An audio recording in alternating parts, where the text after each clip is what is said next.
사도신경하심으로 12월 17일 수요일 새벽 예배 하나님께 드리겠습니다. 나는 전능하신 아버지 하나님, 천지의 창조주를 믿습니다. 나는 그의 유일하신 아들 우리 주 예수 그리스도를 믿습니다. 그는 성령으로 잉태되어 동정녀 마리아에게 선하시고 본디오 빌라도에게 고난을 받아 십자가에 못 박혀 죽으시고 장사된 지 사흘 만에 죽은 자 가운데서 다시 살아나셨으며 하늘에 오르시어 전능하신 아버지 하나님 우편에 앉아 계시다가 거기로부터 살아있는 자와 죽은 자를 심판하러 오십니다. 나는 성령을 믿으며 거룩한 공교회와 성도의 교제와 죄를 용서받는 것과 몸의 부활과 영생을 믿습니다. 아멘. 찬송가 310장 함께 찬양하시겠습니다.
나는 확실히 아네.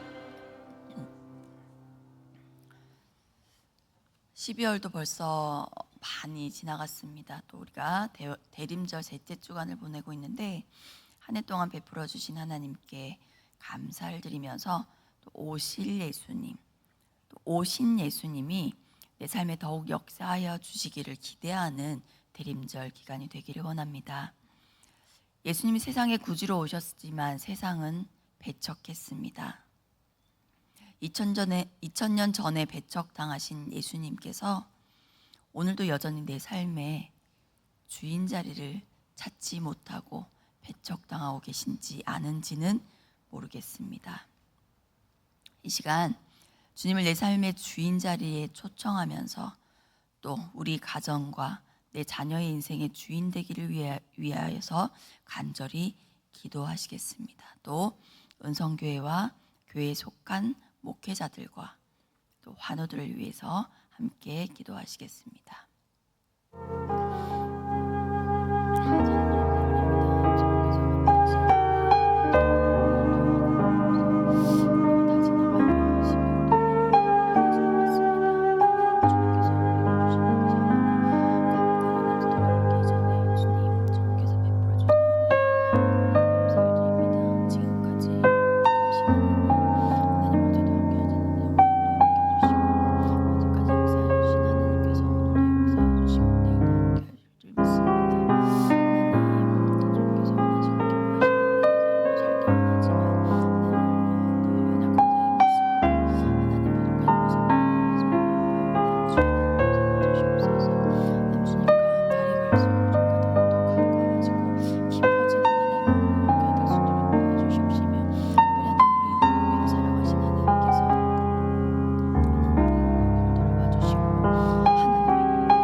하나님 아버지 감사합니다.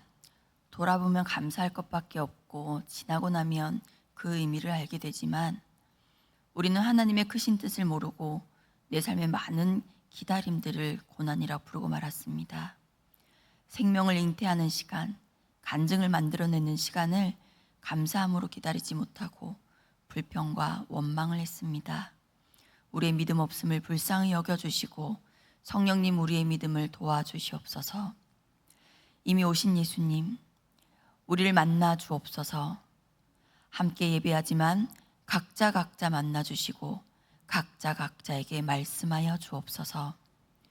오늘도 주님의 음성을 기다리오니 말씀이 들려지는 은혜를 주시고 들려졌을 때에 결단할 수 있는 믿음을 허락하여 주시옵소서.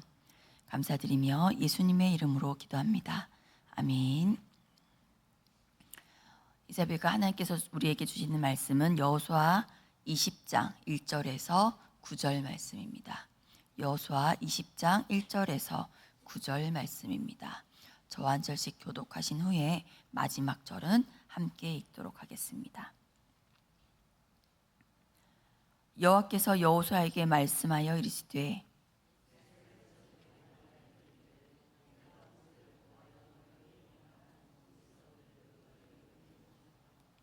부지 중에 실수로 사람을 죽인 자를 그리로 도망하게 하라. 이는 너희를 위해 피의 보복자를 피할 곳이니라.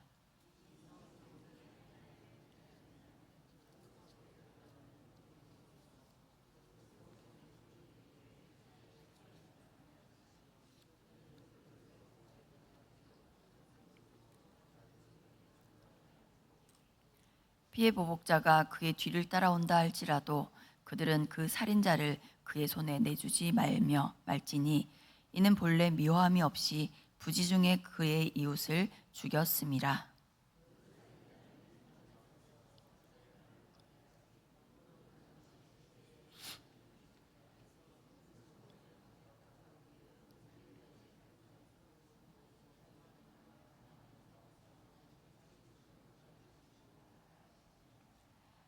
이 그들이 납달리의 산지 갈릴리 게데스와 에브라임 산지의 세겜과 유다 산지의 기럇 아르바 곧 헤브론과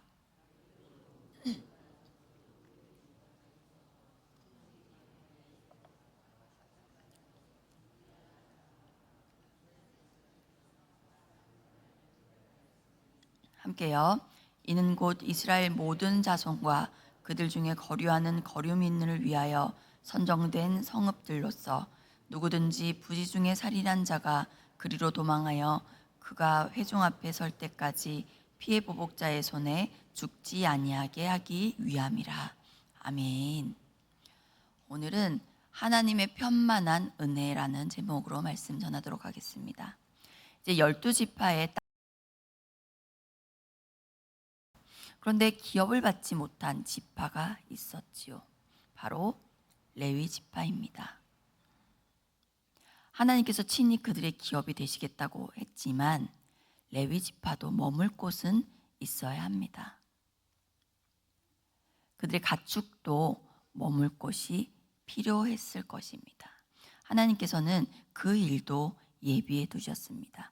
민수기 35장에서 모세를 통해서 이미 말씀해 주셨고, 또 오늘 본문 이후에 여호수아 21장에서도 레위 사람들의 성읍을 소개하고 있습니다. 그 성읍들은 12지파가 각자 받은 기업 중에서 많이 받은 지파에서는 많게, 적게 받은 지파에서는 적게, 그 크기에 비례해서 레위 지파에게 나누어 주었습니다. 그리고 그 레위 사람들의 기업 중에서 바로 오늘 본문의 도피성을 주셨습니다. 먼저 도피성이라고 하면 부지 중에, 그러니까 고의가 아니라 실수로 살인을 저지른 사람이 일시적으로 보호받게 되는 도피처를 말합니다. 신명기 19장에서는 그 예가 나옵니다. 어떤 사람이 산에 나무를 하러 갔습니다. 근데 도끼자루에서 도끼날이 빠져서 같이 벌목하러 간 사람을 맞춰서 죽이게 되었습니다. 이것은 명백히 실수입니다. 고의가 아니라 실수로 우연히 사람을 죽이게 된 경우입니다. 근데 그럴 때라도 죽은 사람의 가족은 화가 났을 것입니다. 전후 사정을 따지기 전에 화가 나서 이 죽인 사람을 또 죽일 수도 있는 복수의 상황이 될 수가 있는 것입니다. 그런 경우에 그 살인한 사람의 생명을 일단 재판하기 전까지 보호하기 위해 하나님께서 도피처를 마련해 주신 것입니다. 오늘날의 말로 표현하면 과실치사 정도가 될 것입니다. 살인 앞에서는 일단 분노하게 되는 것이기 때문에 분노로 살인한 사람 역시 죽일 수도 있는 우리 사람의 연약함을 잘 아시는 하나님께서 그 사고를 대비해 주신 것입니다. 피해 보복자로부터, 오늘 본문에 나오는 피해 보복자라는 표현을 사용했습니다. 그 피해 보복자로부터 보호한다는 표현도 사용하셨습니다. 고대 사회에서 통용되던 함무라비 법전이라는 것이 있습니다. 그 함무라비 법전에 우리가 잘 아는 이야기가 나오는데요. 눈은 눈으로, 이는 이로 갚으라는 말이 있습니다. 복음서에서도 예수님께서 예를 드셨지요. 그것은 예수님께서 이 함무라비 법전을 인용하신 것은 받은 대로 돌려주라는 말이 아닙니다. 복수를 하더라도 최대치는 받은 만큼이라는 것입니다. 우리는 손해를 당하고 나면 일단 감정적이기 때문에 손해 이상으로 복수하고 싶은 경우가 많이 있을 것입니다. 그래서 눈은 눈으로만, 이는 이로만 갚으라는 것입니다. 그 이상은 갚지 말라는 것입니다. 근데 그것이 율법이라면 율법의 완성이신 예수님은 도리어 왼뺨을 때리면 오른뺨을 내놓으라고 말씀하셨습니다. 이 긍휼의 하나님이 자기 백성의 연약함을 아시고 살 길을 예비해 두신 제도가 바로 도피성 제도입니다. 부지 중에 살인을 저지른 자가 일단 도피성으로 피하면 보호를 받게 됩니다. 이들의 살 길은 도피성으로 피하는 방법밖에 없었습니다. 하나님은 인간의 연약함을 아시기 때문에 인간이 태초에 범죄를 하자마자 구원의 방편을 마련해 주셨습니다. 그리고 심지어 아벨을 죽인 가인에게도 가인의 표를 주셔서 가인을 보호해 주셨습니다. 가인이 유리하는 자가 되는 벌을 받을지라도 다른 범죄에서는 보호를 받도록 하셨습니다. 그렇게 우리의 연약함을 긍휼히 여기시는 하나님이 베푸신 은혜가 도피성이라는 것입니다.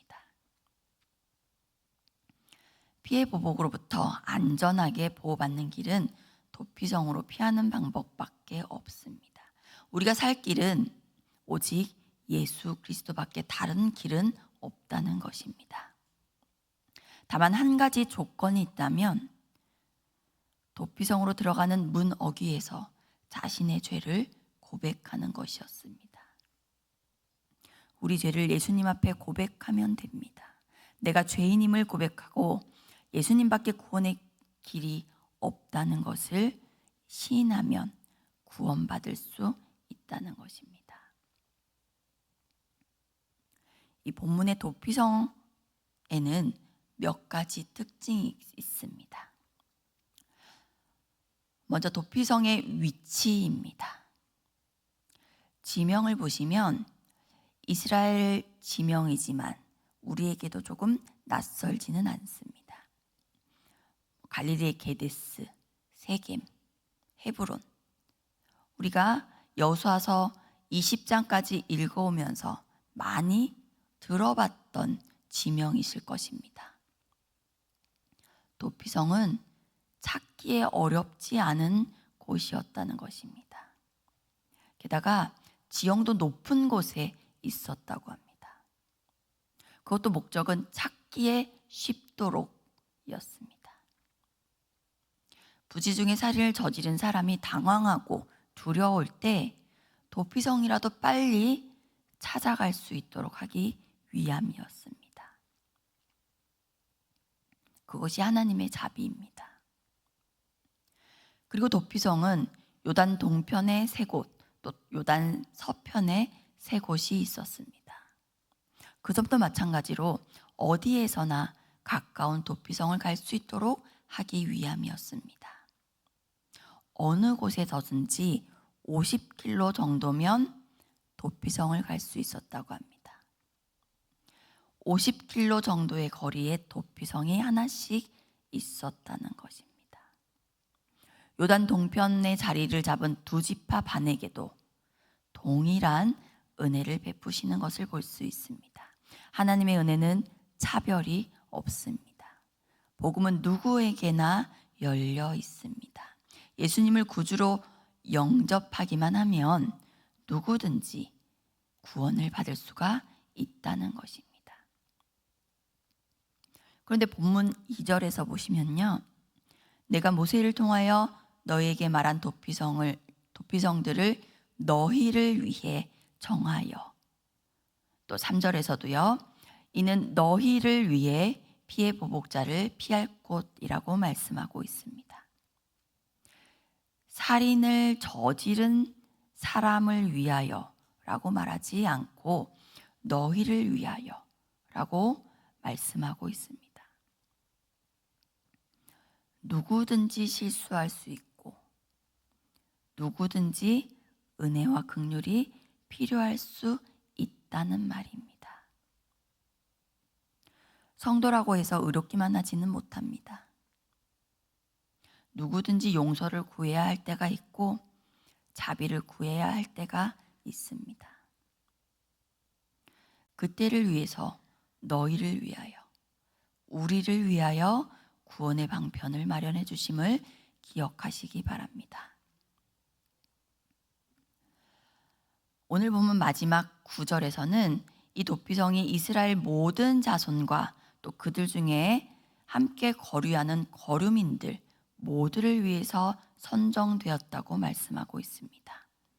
신명기 16장에서는 구약 시대의 절기를 소개하면서 특별히 첫 추수를 기념하는 77절에 소외되는 사람이 없이 이스라엘 중에 함께 거하는 사람 모두가 함께 즐거워하라고 하셨습니다. 우리 신명기 16장 9절에서 12절을 함께 보시겠습니다. 제가 먼저 읽겠습니다. 7주를 셀지니 곡식의 낯을 대는 첫날부터 7주를 세어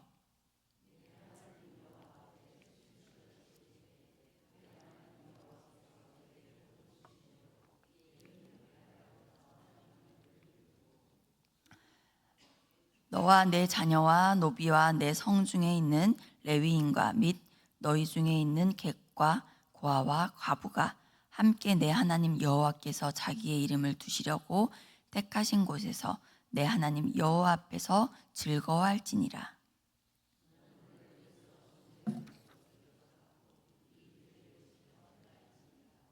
아멘. 레위인과 객이나 고아와 과부도 다 함께 여호와 앞에 즐거워하라고 하셨습니다.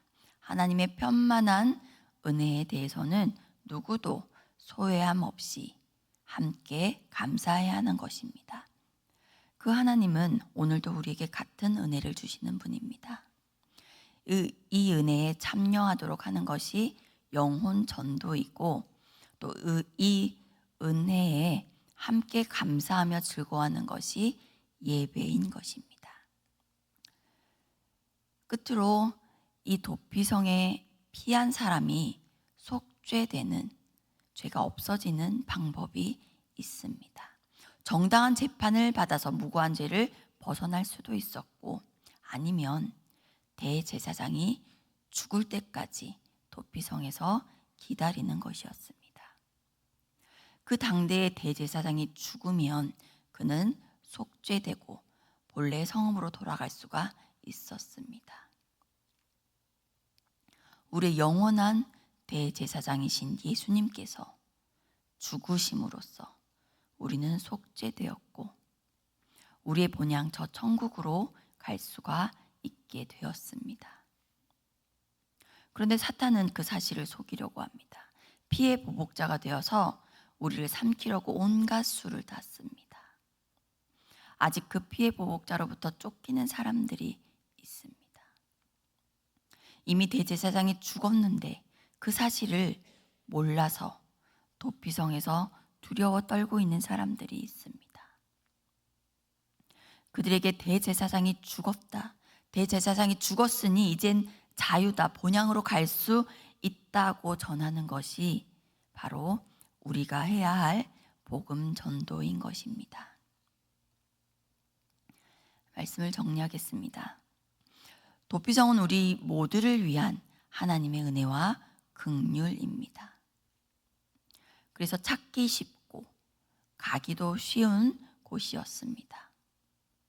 우리 모두를 위해 열린 구원의 길은 찾기 쉽고 가기도 쉽습니다. 예수님께 우리 죄를 고백하고 나아오기만 하면 되는 일입니다. 그래서 우리가 은혜로 이 자리에 있는 것입니다. 그러나 사탄은 눈을 막고 귀를 막아서 그 길을 회방합니다.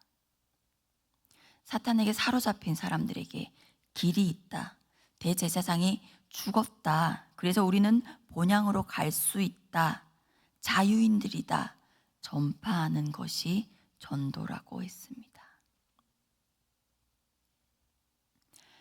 하나님의 용서와 은혜를 먼저 받은 자들로서 하나님의 그 편만한 은혜를 감사하며 전하는 저와 여러분 되시기를 바랍니다.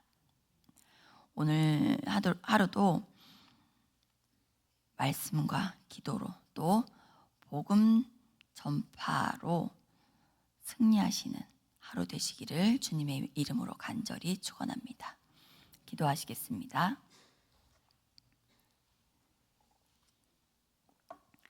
하나님의 성실하심을 따라 새날을 주시고 깨워주셔서 이른 아침 가장 첫 시간을 주님께 드릴 수 있게 하신 은혜에 감사를 드립니다. 주님의 은혜를 묵상할 때는 하나님께 감사하며 사랑을 고백하지만 이내 우리의 현실을 바라보면 순종하지 못할 때가 많이 있습니다. 말씀에 순종하기보다는 조금 더 편한 길, 조금 더 빠른 길을 선택하며 불순종했던 우리의 믿음 없음을 용서하여 주옵소서. 매일의 결단이 연약해서 넘어지고 실패할 때마다 주님의 약속이 기억나게 해주시고 약속 붙들고 승리하는 저희들의 삶이 되도록 인도하여 주옵소서. 실패할 때라도 우리의 연약함을 아시고 피할 길을 예비하신 하나님의 은혜에 더욱 감사를 드립니다. 이 시간 기도를 호흡으로 알고 매일 기도하는 우리 성도님들을 기억하여 주시옵소서. 우리는 무지해서 기도할 바도 알지 못할 때가 많이 있습니다. 성령님 친히 우리의 기도를 인도해 주시고 기도 제목부터 하나님께 영광이 되도록 성령님 우리의 기도를 도와주시옵소서. 특별히 이 시간에도 주의 전을 사모하는 환우들을 기억하여 주시옵소서. 병상마다 찾아가시어 만나주시고 우리가 알지 못하는 평안으로 위로하시고 치료하여 주시옵소서. 입시 중에 있는 자녀들, 군에 있는 자녀들, 학업으로 직장으로 떨어져 있는 모든 은성의 자녀들을 눈동자같이 지켜주셔서 오고 가는 소식들이 복된 소식만 오고 가는 은혜 내려 주시옵소서. 오늘도 주 안에서 좋은 날 되게 하실 줄 믿고 감사드리며 예수님의 이름으로 기도합니다. 아멘. 주님 가르쳐 주신 기도로 새벽 예배를 마치도록 하겠습니다. 하늘에 계신 우리 아버지, 아버지 이름을 거룩하게 하시며 아버지의 나라가 오게 하시며 아버지의 뜻이 하늘에서와 같이 땅에서도 이루어지게 하소서. 오늘 우리에게 일용할 양식을 주시고 우리가 우리에게 잘못한 사람을 용서해 준 것 같이 우리를 용서하여 주시고 우리를 시험에 빠지지 않게 하시고 악에서 구하소서. 나라와 권능과 영광이 영원히 아버지의 것입니다. 아멘. 이제 말씀 붙들고 기도하실 때에 또 우리에게 특별히 잃어버린 양들 복음 전도를 위해서 기도해 주시고 여러분이 품고 있는 전도 대상자들을 위해서 기도해 주셨으면 좋겠습니다. 또 수요일인데 교회와 특별히 한국교회와 또 우리 은성교회와 우리 은성교회에 속한 목회자들과 또 환우들을 위해서 기도해 주시고 여러분 각자 갖고 나오신 개인의 기도 제목을 가지고 주여 한번 부르짖고 기도하도록 하겠습니다. 주여.